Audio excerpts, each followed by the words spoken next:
오늘 우리에게 주신 말씀은 레위기 15장 31절 말씀입니다. 제가 가진 성경 170장입니다. 너희는 이와 같이 이스라엘 자손이 그들의 부정에서 떠나게 하여 그들 가운데에 있는 내 성막을 그들이 더럽히고 그들이 부정한 중에서 죽지 않도록 할지니라. 아멘.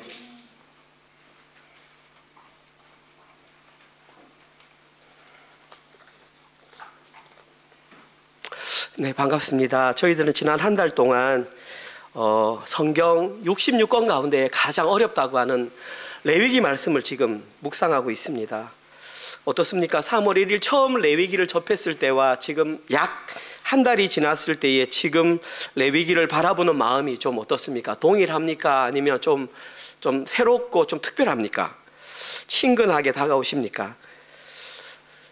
아니면 여전히 어렵습니까?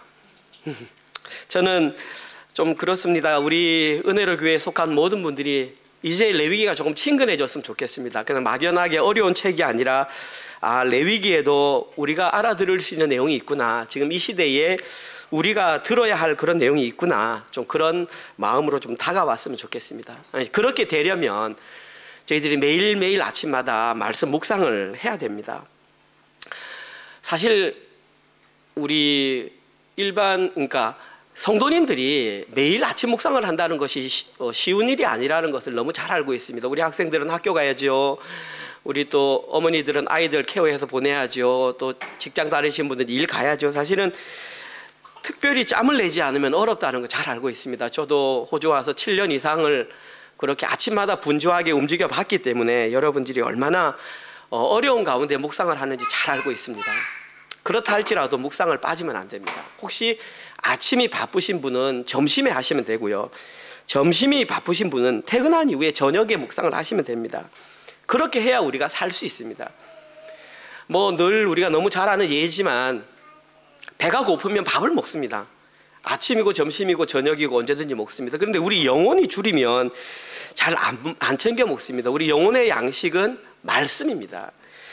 우리 영이 말씀을 먹지 않으면 죽어버립니다. 우리 영혼이 점점 죽어서 우리의 존재가 하나님의 것인지를 잘 깨닫지 못하게 됩니다. 그래서 저희 은혜로 교회에 속하신 우리 모든 성도님들은 한 분 한 분 정말 건강한 교회가 되기 위해서는 말씀 묵상을 하셔야 합니다. 여러분들이 건강해야 교회가 건강해집니다. 잘 아시지 않습니까? 교회는 이 건물이 아니라 교회는 여러분 한 분 한 분입니다. 여러분 한 분 한 분이 건강해야 저희 은혜의 교회가 건강한 교회가 됩니다.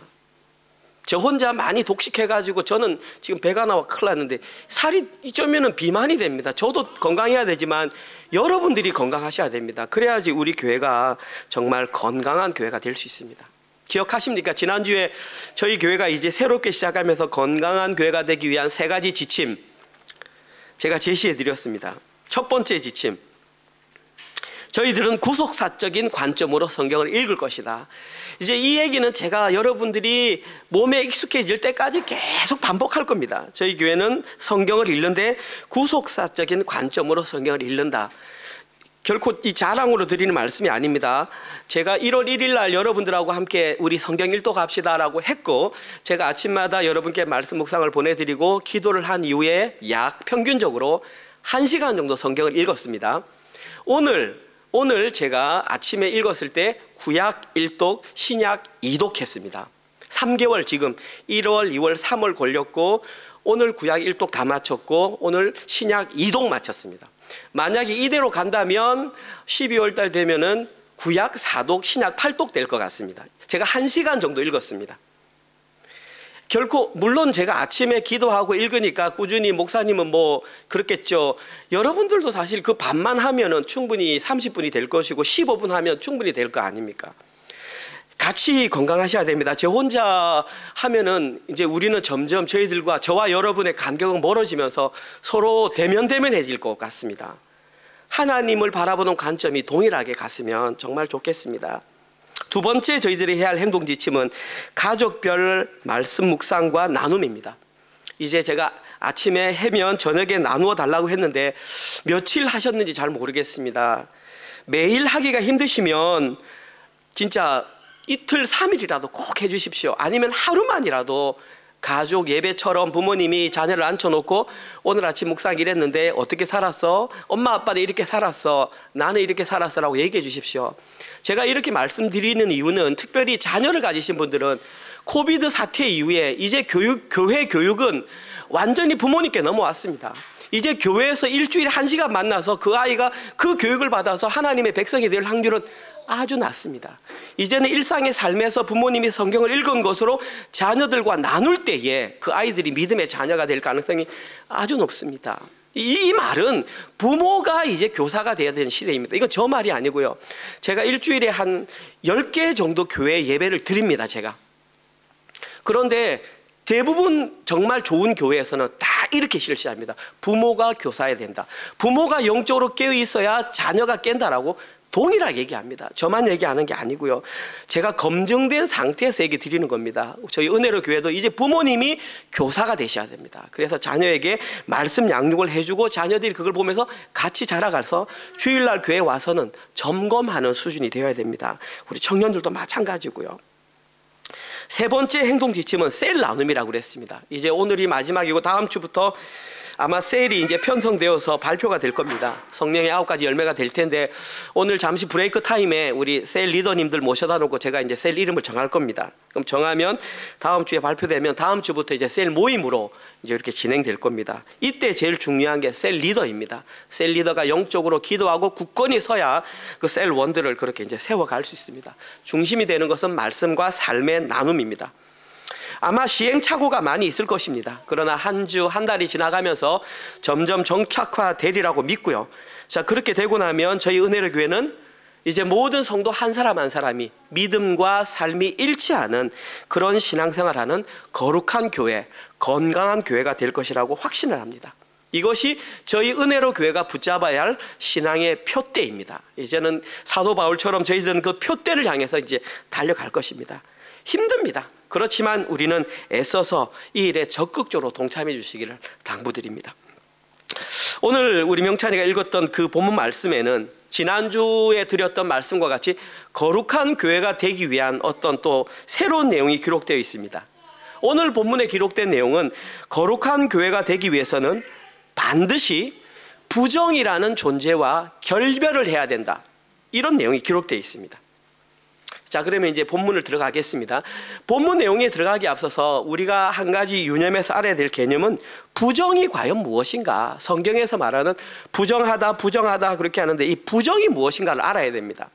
이 부정을 알기 위해서는 반대되는 개념을 먼저 알아야 되는데 부정의 반대는 거룩입니다.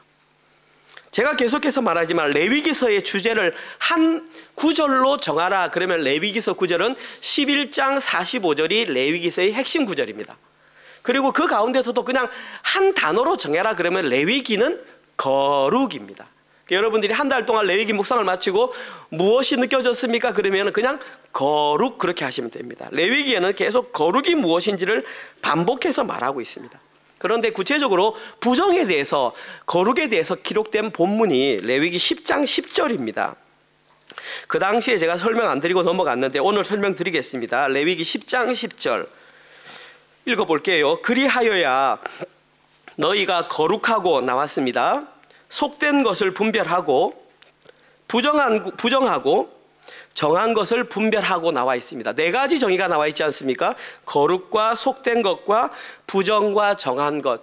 지금 볼 때에는 개념이 네 가지 개념처럼 보입니다. 그래서 이 네 가지 가운데에 거룩의 반대가 속된 것처럼 보입니다. 맞습니다. 성경에 그렇게 기록되어 있기 때문에. 그런데 실제적으로 이 개념은 세 가지 개념입니다. 잘 들으셔야 됩니다. 보십시오. 거룩의 반대가 속된 것은 맞는데 속된 것 안에 두 가지가 포함되어 있습니다. 자, 보십시오. 하나님의 존재는 거룩하고 이 땅에 존재하는 모든 것은 다 속되다고 말합니다. 사람이 살아가는 존재는. 그런데 속된 것 안에는 정한 것이 있고 부정한 것이 있습니다. 이해가 되셨습니까? 관로로 포함하면 거룩이 있고 속된 것이 있는데 속된 것 안에는 다시 정한 것과 부정한 것이 있습니다. 그럼 결론적으로 거룩의 반대는 부정이 되는 겁니다. 그리고 인간의 노력으로 될 수 있는 단계는 정한 것까지는 됩니다. 그래서 레위기에는 어떻게 하면 정하게 되는지를 레위기서 11장에서 15장에 기록했고 그것을 우리는 정결법이라고 그랬습니다. 자, 그래서 인간의 노력으로는 정하게까지는 됩니다. 그런데 거룩하게는 못 됩니다. 인간이 거룩해질 수 있는 유일한 방법은 하나님의 특별한 섭리가 개입해야 됩니다. 하나님이신 그분이 특별한 섭리를 입고 이 땅에 오신 것을 세 글자로 뭐라고 그럽니까? 성육신이라고 하지 않습니까? 이 성육신으로, 다시 말해서 십자가 복음에 의해서만 우리는 거룩하게 될 수 있습니다. 자, 그러니까 인간이 하나님의 특별한 개입하심인 그 거룩함을 잊기 위해서 필요한 것이 부정을 멀리하는 것은 우리가 해야 될 역할입니다. 부정을 멀리해서 정한 상태가 되었을 때에 하나님의 은혜가 개입하면 그때부터 거룩한 존재가 된다는 사실입니다. 그래서 오늘 본문에는 어떻게, 왜 우리는 부정과 멀어져야 하는지, 그 부정과의 결별에 대해서 세 가지 본문으로 나누어서 한번 살펴보겠습니다. 오늘 본문 제가 다시 읽어볼게요. 너희는 이와 같이 이스라엘 자손이 그들의 부정에서 떠나게 하여 그들 가운데 있는 내 성막을 그들이 더럽히고 그들이 부정한 중에서 죽지 않도록 할지니라. 비록 한 구절이만 이 한 구절에 세 가지 내용이 기록되어 있습니다. 부정과 결별해야 되는 내용 세 가지가 있습니다. 첫 번째 내용은 결별의 개념입니다. 도대체 목사님이 결별 그러는데 결별이 도대체 뭐냐? 그러니까 쉬운 한국말로 말하면 헤어짐입니다. 남자와 여자가 만나서 교제를 하다가 헤어지는 그것을 어려운 말로 결별, 쉬운 말로는 그냥 헤어짐 그렇게 합니다. 히브리어 성경에는 이것을 뭐라고 하냐면 나자르라고 했고, 오늘 본문에는 뭐라고 했습니까? 떠나게 하여 이렇게 되어 있습니다. 그러니까 한글 성경에서 떠나게 하여 이렇게 기록하니까 내가 어디 여행을 떠나는 건지 무엇이 나를 떠나는 건지 의미가 불분명해진단 말입니다. 성경에서 말하고 싶은 것은 단절하다, 분리하다, 결별하다, 아주 강한 느낌이 있습니다. 그러니까 한글처럼 떠나게 하여가 아니라 단절해라, 결별해라, 분리해라 이런 뜻이 있습니다. 그래서 원어의 뜻을 살려서 한국말로 번역한다면 반드시 끊어야 한다. 이것이 성경의 내용입니다. 혹시 영어 NIV 성경 가지신 분은 보십시오. 뭐라고 되어 있냐면 must keep separate이라고 되어 있습니다.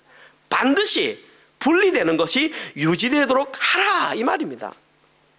이처럼 하나님께서는 속된 존재인 사람이 거룩을 경험하기 위해서는 반드시 부정과 분리되는 경험을 해야 된다고 아주 강하게 언급하고 있습니다. 자, 그러면 어느 정도로 강하게 언급을 하셨는지 다른 구절을 보면서 한번 살펴봅시다. 아까 제가 원어를 뭐라고 그랬습니까? 나자르 했지 않습니까? 그러면 이제 아셔야 됩니다. 아, 나자르 들어본 것 같은데 언제 들어봤습니까? 나실인에서 들어봤습니다. 나실인이라고 하는 이 의미가 바로 나자르에서 나왔습니다. 나실인이라고 하는 것은 일정 기간 동안 하나님께 자신을 드리겠다고 헌신한 사람을 나실인이라고 합니다. 그 기간 동안 그들은 하나님께 거룩하게 구별되었기 때문에 금지되는 게 많습니다. 민수기서 6장 2절과 6절에 보십시오. 이스라엘 자손에게 전하여 그들에게 이르라. 남자나 여자가 특별한 서원 곧 나실인의 서원을 하고 자기 몸을 구별하여, 이 단어가 나자르입니다. 구별하다. 여호와께 드리려고 하면 포도주와 독주를 멀리하며, 나자르입니다. 구별해라 이 말입니다.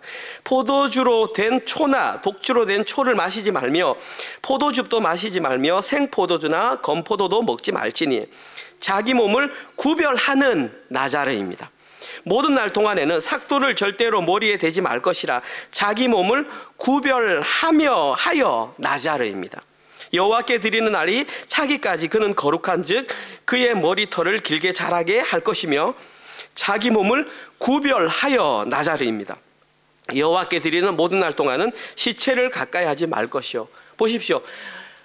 전체적으로 나실인에게는 세 가지가 금지되어 있습니다. 첫 번째는 포도주와 독주를 금하게 되어 있습니다. 여러분들 혹시 이런 생각 하실 수 있습니다. 아, 목사님 포도주 독주 안 먹어도 살 수 있지 않습니까? 맞죠. 우리는 그런데 그 사람들에게 포도주는 음료수입니다. 음료수 중에 그 흔한 생수를 마시지 말라는 겁니다. 그럼 일상에서도 특별히 민감하게 구별된 삶을 살아라. 고통이 따른다라는 것입니다. 머리에 삭도를 대지 마라. 시체도 만지지 마라. 부모가 죽어도 만지지 마라. 일륜지 대사를 거스르라는 얘기입니다. 왜? 그 기간 동안은 하나님께 특별히 구별되었기 때문에 하나님께서는 이처럼 너희들이 거룩한 나라 하나님 나라의 백성이 되었으면 나실인들처럼 부정과는 멀어져야 할 이 정도 결별을 원하시는 것입니다. 아, 누구 물건 훔치고 뭐 하고 이 정도로 하는 게 아니라 완전히 색다른 새로운 인류로 거듭나기를 하나님께서는 원하시는 것입니다. 그러니까 죄와는 완전히 구별된 철저하게 분리된 삶을 살아야 한다는 것입니다. 자, 그러면 이것을 영적으로 해석한다면 바로 지금 이 시대에 교회가 저희들입니다. 따라서 저희들이 진짜 거룩한 교회가 맞다면 저희들은 나실인이 했던 것처럼 우리의 삶을 통해서 부정을 결별시켜야 되는 거예요. 떠나야 되는 것입니다. 이것이 바로 건강한 교회, 하나님 나라 백성이 살아갈 수 있는 첫 번째 삶의 방법입니다. 다음으로 두 번째, 이 구절에 해당하는 내용은 결별을 해야 되는 이유입니다. 오늘 본문에는 이스라엘 백성들이 부정과 결별해야 되는 이유를 이렇게 밝히고 있습니다. 중간 부분에 보면 그들 가운데 부정이 있으면 내 성막, 다시 말해서 하나님의 성막이 더럽혀지기 때문에 너희들은 부정에서 반드시 떠나야 된다. 완전히 끊어야 된다. 이렇게 말합니다. 여기서 가장 중요한 단어는 성막이라고 하는 단어입니다. 성막이라고 하는 것은 모세가 시내산에서 하나님으로부터 받아서 지었던 그 회막, 그것을 성막이라고 말합니다. 그런데 그 성막에 하나님의 임재가 있을 때는 구름이 빡빡하다고 그랬습니다. 함부로 사람이 들어가지 못한다고 그랬습니다. 심지어 하나님과 대면하여 얘기를 나누었던 모세조차도 들어가지 못한다고 했습니다. 출애굽기 40장 34절에서 35절입니다. 구름이 회막에 덮이고 여호와의 영광이 성막에 충만하며 모세가 회막에 들어갈 수 없었으니 이는 구름이 회막 위에 덮이고 여호와의 영광이 성막에 충만하였으며, 여호와의 영광이 구름으로 완전히 꽉 차 있었기 때문에 모세조차도 들어가지 못했다고 말했습니다. 그 성막, 그 하나님의 성막이 우리의 부정이 있으면 더럽혀지기 때문에 지금 하나님께서는 이스라엘 백성들로 하여금 떠나라고 지금 그렇게 말을 한다는 것입니다. 그런데 여호와의 영광으로 가득해야 될 그 성막이 부정해지면, 어떤 것이든 상관없습니다. 부정해지면 성막에는 더 이상 하나님의 영광이 머무르지 않는다는 사실입니다. 이 부분에서 저희들이 조금 사담이지만 한번 살펴보고 넘어가야 될 내용이 있습니다. 그것이 뭐냐 하면 우리가 평소에 말을 사용하는 여호와의 영광을 드러낸다, 여호와 하나님께 영광을 올린다, 이런 표현이 과연 무슨 의미인지 한번 살펴볼 필요가 있습니다. 여러분의 일생을 살아가면서 내가 하나님께 영광을 돌립니다, 이런 내용을 언제 자주 사용하십니까? 교회 말고는 사실 잘 사용 안 하는 것 같습니다. 그런데 특별히 텔레비전을 보면 좀 이런 표현이 조금 잘 사용됩니다. 어떤 여성분이 미스 코리아 대회 나가가지고 그 사람이 크리스찬이었어요. 우승을 했어요. 그래서 이 소감을 하라 그러면은 제일 먼저 첫 마디가 이 모든 것을 하나님께 영광을 돌립니다. 아니면은 뭐 세계에서 유명한 영화제 같은데 배우가 크리스찬인데 소감을 발표하라 그러면 이 모든 영광을 하나님께 돌립니다. 아니면은 올림픽에서 금메달 땄을 경우, 심지어 TV 연예 프로그램에서도 좀 좋은 상을 타면 그 사람들이 하는 말이 이 모든 영광을 하나님께 올려드립니다, 이렇게 말을 합니다. 저는 개인적으로 그 말 자체가 뭐 틀렸거나 나쁜 말이라고 생각하지는 않습니다. 근데 다만 그 순간에 진짜 그를 통해서 하나님께서 영광을 받으시는가, 거기에 대해서는 한번 생각해 보아야 합니다. 왜냐하면 거기에 속해 있는 사람 중에 그 반대에 있는 사람도 있다는 뜻입니다. 열심히 했고 그도 크리스찬인데 상을 받지 못했어요.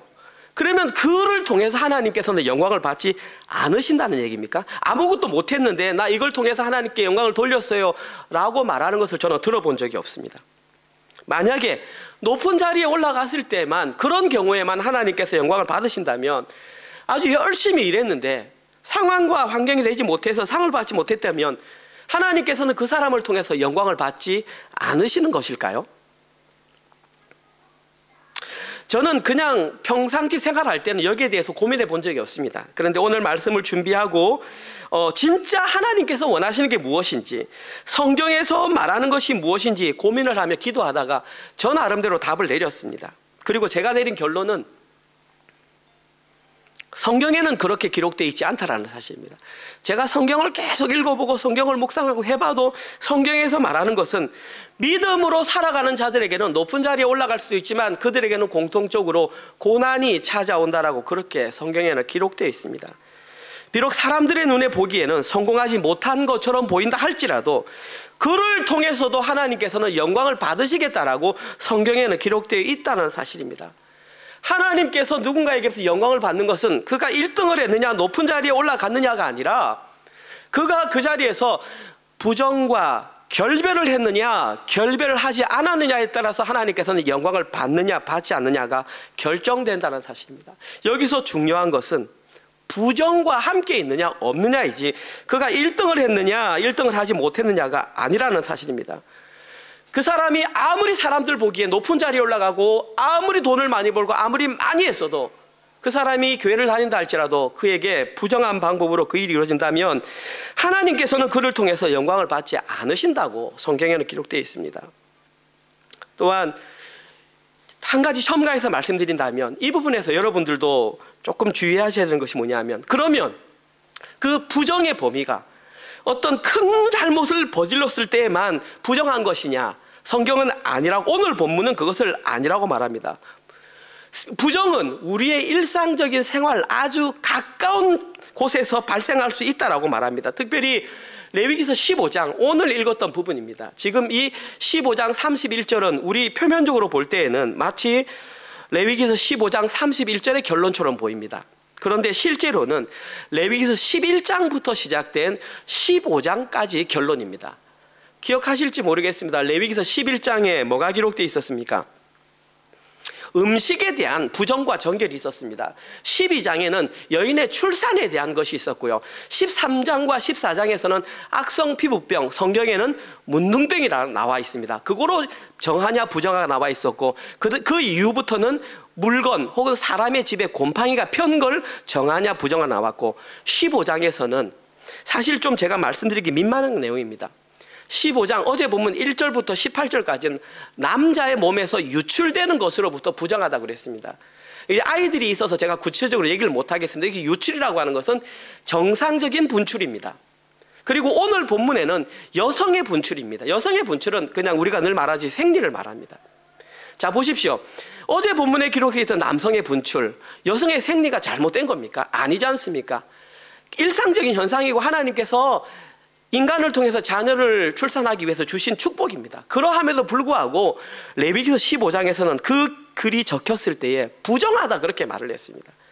여기서 말하고 부정하다는 것은 죄가 있다는 말은 아닙니다. 어제 제가 큐티 묵상 나눔에서 묵상 포인트 하면서 드렸듯이 그러함에도 불구하고 레위기 15장에서 이런 것이 기록된 이유는 우리의 정상적인 일상조차도 우리를 부정하게 만들 수 있다는 기억하고 날마다 부정과 결별하도록 민감하게 살기 위해서 일상의 삶조차도 레위기서 15장에서는 기록되어 있었습니다. 무엇을 말합니까?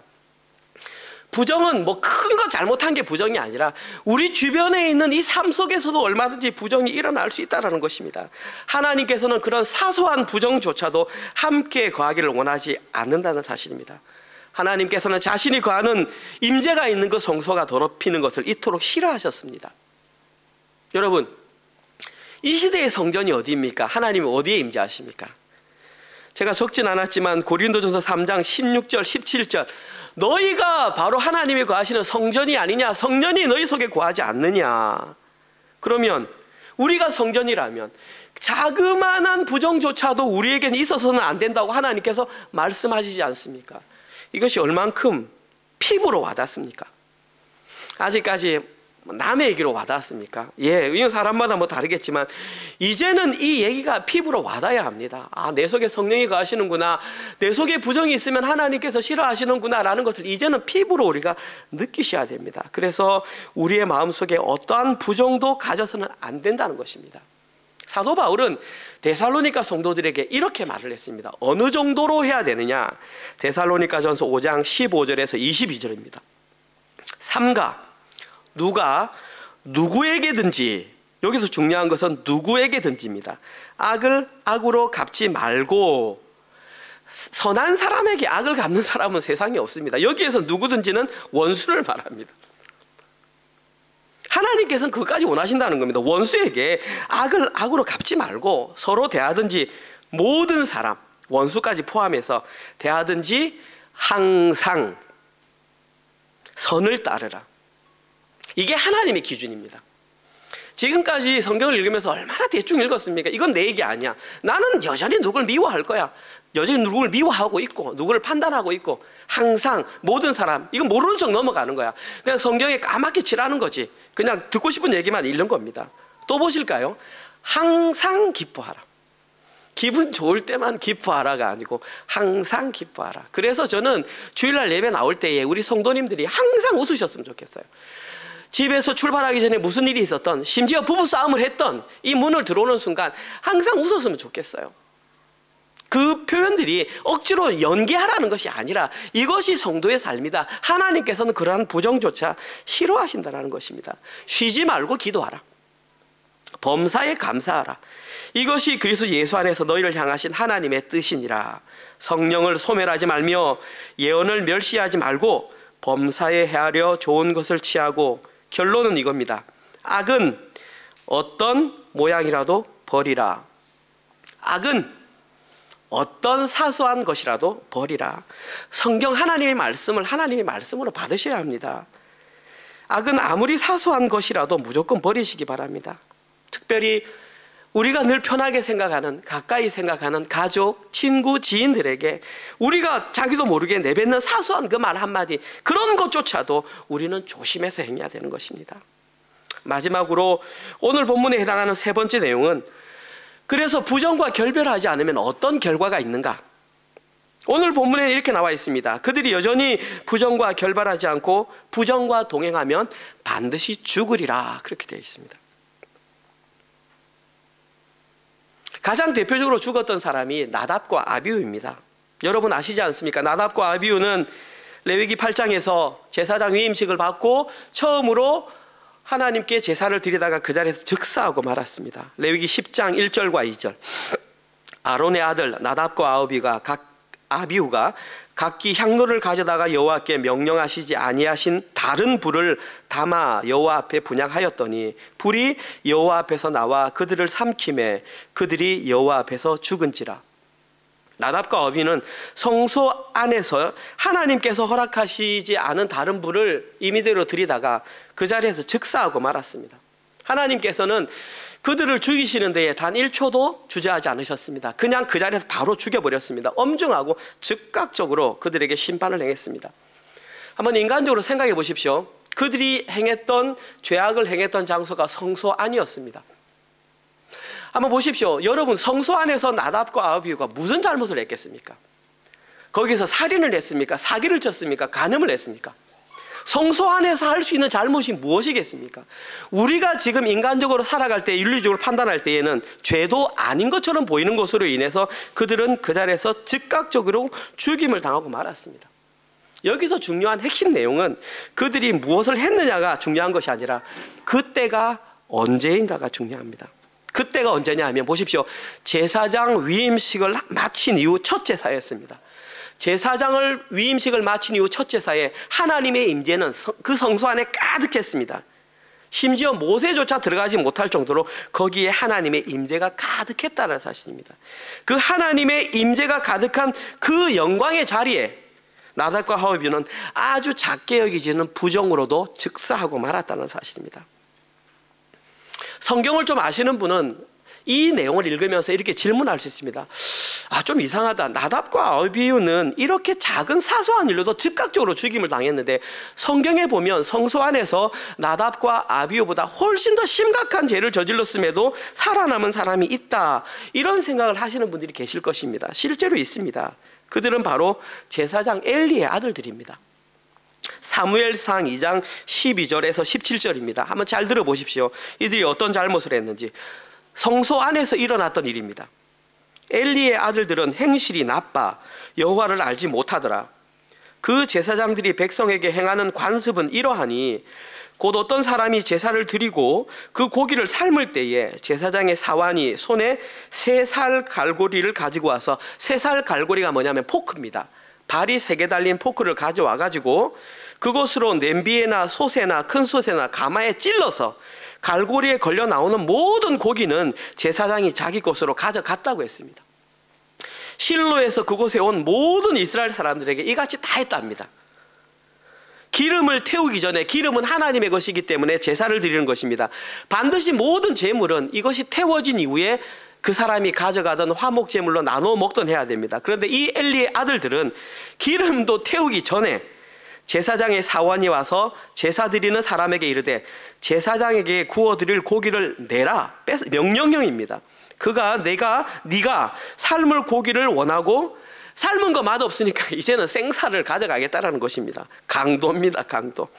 그 사람이 이르기를 반드시 먼저 기름을 태운 후에 네 마음에 원하는 대로 다 가져가라 라고 하면 그가 말하기를 아니라 지금 내라. 그렇지 않으면 내가 억지로 빼앗으리라 하였으니, 제사장의 아들인 제사장이 이렇게 했습니다. 이 소년들의 죄가 여호와 앞에 심히 크면 그들이 여호와의 제사를 멸시함이었더라. 비교해 보십시오. 나답과 아비후와 지금 이 엘리 제사장의 아들들의 행동을 한번 비교해 보십시오. 서로 비교할 수 없을 정도로 엘리의 제사장의 아들들이 훨씬 더 심한 악행을 저질렀습니다. 심지어 이들은 어느 정도까지 잘못을 했냐면, 제가 오늘 읽지 않았지만 그 제사장이 그 성막에서 일을 하는, 일을 돕는 여성들이 있습니다. 그 여성들을 데려다가 겁탈까지 했던 사람들이 바로 이 사람입니다. 그런데도 그들은 즉시 그 자리에서 심판을 받지 않았습니다. 도대체 왜 하나님께서는 그들은 즉시 죽이지 않았을까요? 여러분이 아실지 모르겠는데 존 비비어라고 하는 목사님이 동행, 또 요 앞에 순종, 그런 시리즈를 책을 많이 지으신 분입니다. 그 존 비비어 목사님이 이 사건을 이렇게 해석을 했습니다. 그들이 즉시 죽지 않은 이유는 하나님의 영광이 떠난 곳에는 하나님의 심판이 지연된다, 이렇게 말을 했습니다. 저는 이 견해가 타당성이 있다고 봅니다. 그래서 존 비비 목사님은 그 당시의 영적인 상황, 하나님의 영광이 떠난 것을 이렇게 설명했습니다. 사무엘상 3장 몇 절입니까? 1절과 2절입니다. 아이 사무엘이 엘리 앞에서 여호와를 섬길 때에는 여호와의 말씀이 희귀하여 이상이 흔히 보이지 않았더라. 엘리의 눈이 점점 어두워 가서 잘 보지 못하는 그때에 그가 자기 처소에 누웠고, 지금 사무엘은 아이로 남아있고 대제사장 엘리가 지금 있던 성소인데 그 당시의 영적인 상황을 뭐라고 표현하냐면 여호와의 말씀이 희귀하고 엘리의 영적인 눈이 점점 어두워 갔다라고 이렇게 말했습니다. 이것이 바로 그 당시의 영적인 현실, 다시 말해서 그 엘리가 섬기던 성소에는 하나님의 영광이 떠나 있었다라는 것입니다. 하나님의 영광이 떠나 있었기 때문에 하나님의 심판이 그만큼 즉각적으로 이루어지지 않고 미루어졌다는 사실입니다. 물론 이 엘리의 아들들은 블레셋과의 전쟁에서 그 법궤가 뺏기면서 두 아들도 죽고 말았습니다. 심판이 당하긴 했지만 즉시 죽임을 당하지 않았다는 사실입니다. 이 내용은 이 시대를 성도로 살아가는 교회라고 하는 사람들에게도 아주 큰 시사점을 준다고 생각합니다. 지금 이 시대의 교회에서 일어나는 차마 제 입으로 담기도 부끄러운 그런 일들이 교회에서 일어나고 있습니다. 많은 목사님들이 금전적으로 회계의 돈에 손을 대어서 부정을 저지른 건 말할 것도 없고요. 이성적인 문제, 권력적인 문제, 세습적인 문제, 심지어 직분 매매까지 이루어지는 이런 현 상황들이 현대 교회의 모습이라고 합니다. 그런데 그 일을 행하는 모든 자들은 즉각적으로 누구도 사망을 당하지 않고 있습니다. 왜 그럴까요? 존 비비 목사님 말씀에 의하면 하나님의 영광이 이 시대의 교회에 떠났기 때문입니다. 그러나 하나님의 영광은 반드시 돌아옵니다. 하나님의 영광이 돌아오는 그날 그 모든 심판은 일시에 이루어질 것입니다. 그리고 그 심판은 나답과 아비후가 죽은 것과 같은, 어쩌면 그것보다도 훨씬 더 심한 형태로 하나님의 심판은 시행될 것입니다. 이 내용은 지금 이 자리에 앉아 있는 저 자신에게 가장 먼저 와닿고 지금 함께 예배드리는 여러분에게도 와닿으셔야 합니다. 나는 뭐 교회에서 아무것도 아니니까 아무것도 안 하니까가 아니라 우리는 성도입니다. 하나님의 백성, 교회입니다. 교회가 교회되지 못하면 하나님의 심판은 피할 수가 없는 것입니다. 이젠 정말 회개할 수 있는 시간이 얼마 남지 않았습니다. 이제 정신 차리고 믿음과 삶이 일치하는 신앙생활 할 때가 되었습니다. 여러분, 형식적인 종교인에게는 하나님의 영광이 임하지 않는다는 것을 꼭 명심하시기 바랍니다. 오늘 말씀을 마무리하겠습니다. 하나님께서는 지금 이 시대를 성도로 살아가는 저희들을 향하여 지금 당장 부정과 결별할 것을 명령하고 계십니다. 저는 지금 이 시기에 이 상황 가운데 저희들이 레위기를 묵상하고 있다는 것은 결코 우연이 아니라고 생각합니다. 왜냐하면 레위기에는 거룩이 무엇인지 부정이 무엇인지 그리고 그 부정을 없애는 방법이 무엇인지를 우리에게 하나하나 가르쳐주고 있기 때문입니다. 알았으면 이제는 그 안대로 살아야 합니다. 알고 머리로 지나가면 이제 만약에 저희들이 살아있다고 할지라도 이 레위기 말씀은 6년 뒤에나 이제 배울 수 있습니다. 6년 사이에 우리가 이 말씀을 기억하기는 어려울 것입니다. 이제 저희들은 일상의 삶을 통해서 믿음과 삶이 일치하는 신앙생활, 부정과 결별하는 그런 신앙생활을 오늘 결단해야 합니다. 그리고 그러한 삶을 살기 위해서 첫 번째 해야 되는 것이 바로 말씀 읽기, 말씀 묵상입니다. 제 얘기를 그냥 훅고 넘기지 마십시오. 말씀 묵상 안 하면 죽습니다. 할 얘기는 아니지만 제가 매일 카톡을 보내면서 그 글을 보는데 숫자가 안 지워집니다. 안 읽는다는 얘기죠. 나 정말 답답함. 안 보내고 싶습니다. 진짜 개인적으로 보내고 싶습니다. 그러면서 제가 자꾸 죄를 짓죠. 누가 안 읽었을까? 혼자서 막 상상을 합니다. 와, 치준이가 안 읽었을까? 뭐 누가, 아니 혼자 상상을 합니다. 제가. 와, 죄를 짓게 하지 마십시오. 말씀 묵상하십시오. 죽습니다.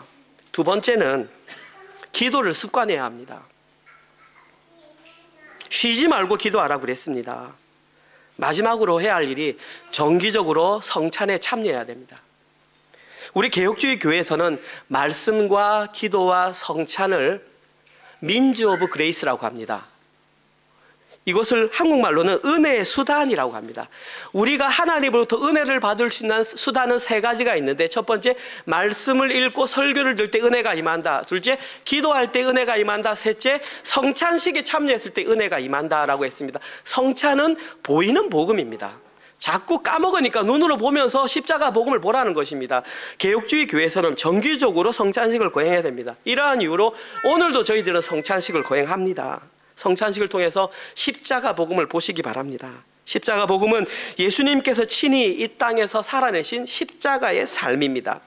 예수님께서 살아내셨던 그 십자가의 삶을 이제는 저희가 살아내야 됩니다.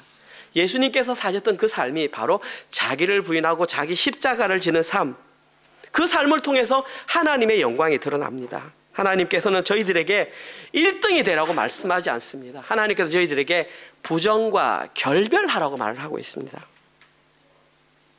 이번 한 주간 동안도 저희 사랑하는 은혜로 가족 모든 분들은 일상의 삶을 통해서 부정과의 결별을 경험하시고 그 모든 것을 통해서 하나님께 영광을 돌리시는 모든 분들 되시기를 주님의 이름으로 축원드립니다. 기도하겠습니다. 하나님 감사합니다. 모든 것이 어둡고 캄캄한 상황 가운데에 우리가 어떠한 삶을 살아야 하는지 한 줄기 빛으로 밝혀주시니 감사합니다. 이제는 저희 삶 속에서 부정과 완전히 이별하게 하여 주시옵소서. 우리의 생각에 아무리 작고 사소한 부정이라도 의도적으로 우리의 삶에서 멀리하게 하여 주시옵소서. 매일 말씀 묵상과 쉬지 말고 기도하라는 말씀과 또 잃어버린 방향을 다시 잡게 하시고 정기적으로 시행되는 성찬식을 통해서 십자가 복음을 회복케 하여 주시옵소서. 우리의 현실의 삶을 통해서 믿음과 삶이 일치하는 신앙생활을 기쁨으로 잘 살아내는 저희들 되게 하여 주시옵소서.